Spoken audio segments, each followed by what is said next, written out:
Hello, everyone. Welcome to the Skull Session Recruiting Podcast, signing day recruiting capsules.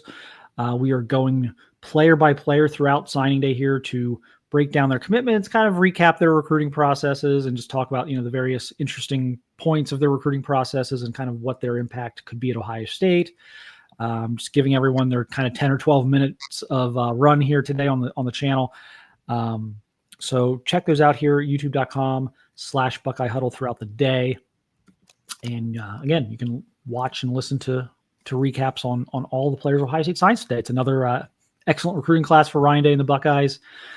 We are going to talk about kind of a key addition to the class here in four-star offensive lineman Jayvon McFadden, the Upper Marlboro, Maryland native. August commitment to the Buckeyes. Again, offensive line, such a sticking point for Ohio State throughout this recruiting cycle. McFadden was a guy who was on the radar kind of the whole way.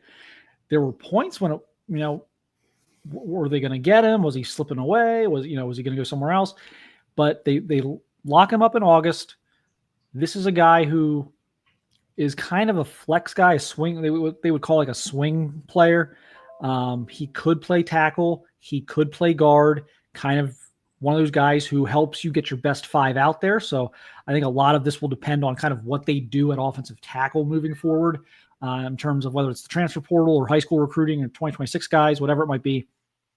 I think that will probably dictate most where McFadden ends up playing at Ohio State. But again, a guy that gives them some positional versatility. I mean, not so different than maybe like a Josh Fryer. Yeah, you look at McFadden. I mean, he certainly could stand to put on maybe a little bit more weight, depending on which database you're looking at him, 6'3", 280. So, I mean, he doesn't necessarily, jump off the page as being, DeJuan Jones by any stretch of the imagination. But, I think this is a solid pickup for Ohio State. I mean, obviously, if you're getting a guy who's a consensus 4-star, you're not doing poorly with that. I mean, he had, a lot of the big offers out there. I mean, this was not a case of Ohio State just kind of going to Maryland because it knows that it can recruit the state of Maryland pretty well, between Ohio State and Penn State, and to a lesser extent Maryland, which is probably part of the reason that Maryland is not in more conversations. I think he is somebody who does give you some flexibility. I mean, we do talk so much about wanting to get the best 11 out there at any given time, or with the line getting the best 5 out there at any given time. And I think that he is somebody who can work his way into that mix, and he could probably be there at a couple of different positions. And I think that is ultimately what you need, because you are going to get some guys that are going to be strictly tackles, and you're going to get some guys that are going to be strictly guards or centers or whatever, just based on their skill set or their size or combination of all of that. So you need to get guys like McFadden. Ohio State has been working so hard through the years to get the right depth in the offensive line room. And, they've had bodies, but maybe they haven't necessarily had the right dudes. I think McFadden could end up being one of the right dudes. And, that is something that is, that has been drawn into everybody's focus more now than ever when Ohio State lost its 2 best offensive linemen in the year. And, we saw the offensive line maybe not play its worst game, but it didn't play its best game on Saturday.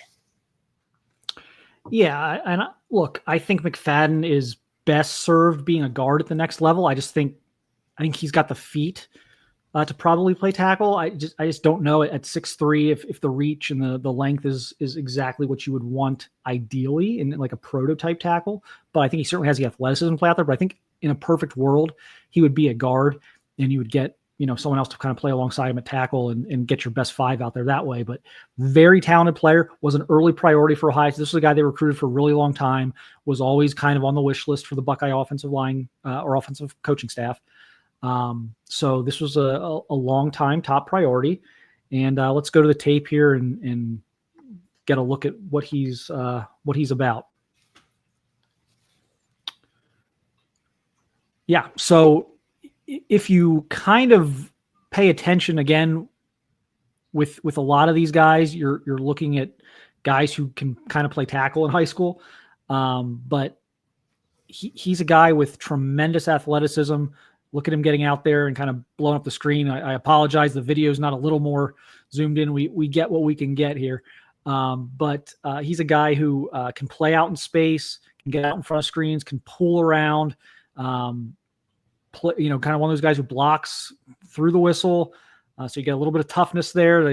Maybe ideally, I think you put him next to Jake Cook at center at the next level, and you'd have a pretty nasty interior offensive line there, but one with some finesse, as I said, as he can actually he can get out there and make plays in space and pull around and stuff. But again, great leg drive here, pushing a player to the opposite hash and finishing the block.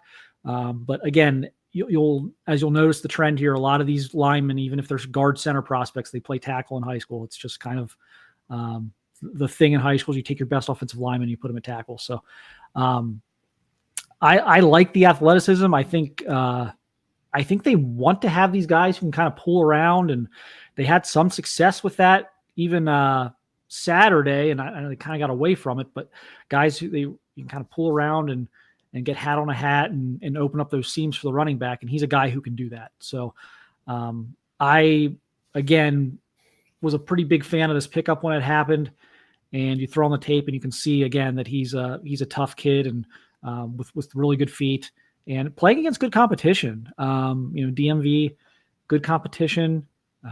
So it shouldn't be, it's not a thing where he's just going against these, little 5'11", 190-pound defensive ends every week. He's going against legitimate players week in and week out. So I think there's a lot to like here. Do I think he's an early impact guy? Probably not. Again, as Kevin mentioned, I think he's got to put on a little bit of weight, get used to the strength and conditioning program.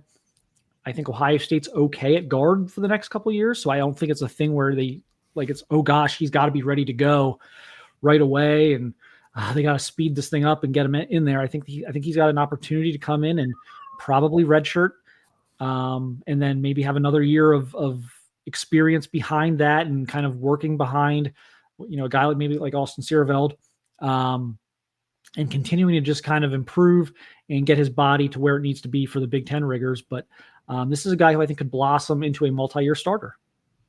Yeah, I mean, if you can get a couple years out of him, that's fantastic. I mean, based on what feels like where the line has been and having to go to the portal to get guys and everything else, if you can have a year or two of development, I mean, maybe get him in some spot duty and then get 2 years out of him on the back end of where, you set him and forget him. I mean, that would be a win for Justin Fry and for the program, because again, we every year seem to have our shows talking about the offensive line, and while they did hit their number, they didn't necessarily get the number of guys that were going to necessarily work out. And as the portal opens, here, right on the back end of signing day and everything else, I mean, who knows what we're looking at moving forward. So, McFadden is somebody that you get into the strength and conditioning program.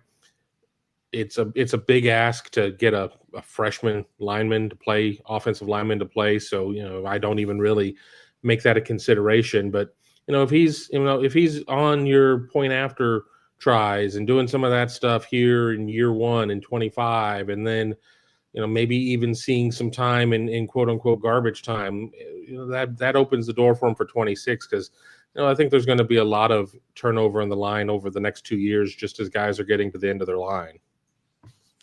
Yeah. And I think again, things have slowed down a little bit in Maryland. It feels like the past few years. I think this was a nice pickup to kind of reestablish themselves in Maryland. They were able to hold off Colorado at the end. How close that was to happening, I don't think it was that close. I think there was a lot more concern, rightfully so, in hindsight, about London Merritt and the Colorado visits than Jayvon McFadden going out there and kind of hanging out with his buddy Jordan Seaton for a weekend. But they were able to lock this one in, and was relatively drama-free. Returned again last weekend for a visit. So fully bought in and now signed and ready to go. And we'll see if his impact will help them in Maryland moving forward. I know that's always going to be a spot that they can feel like they can make some noise in, just, with the Terps struggles in state and just kind of being really kind of no man's land. It's a very, DC area, Northern Virginia, very much a transplant city, transplant area. Not a lot of like supreme loyalties to like any one program. Penn State's always going to be a factor there, but just kind of always recruiting no man's land. So I think getting back in there, getting some more talent out of there, never a bad thing. So that'll do it for this one. Please check us out at BuckeyeHuddle.com throughout the day for more, or here at YouTube.com/BuckeyeHuddle, or wherever you download your podcasts. We're going to release these again throughout the day so that all the guys get a 10 or 12-minute segment today that signed with Ohio State.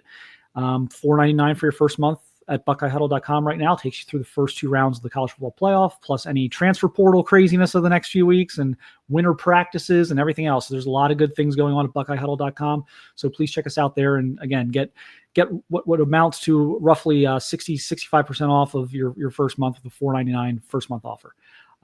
Thank you, everyone, again for watching and listening, and we will talk to you again very soon.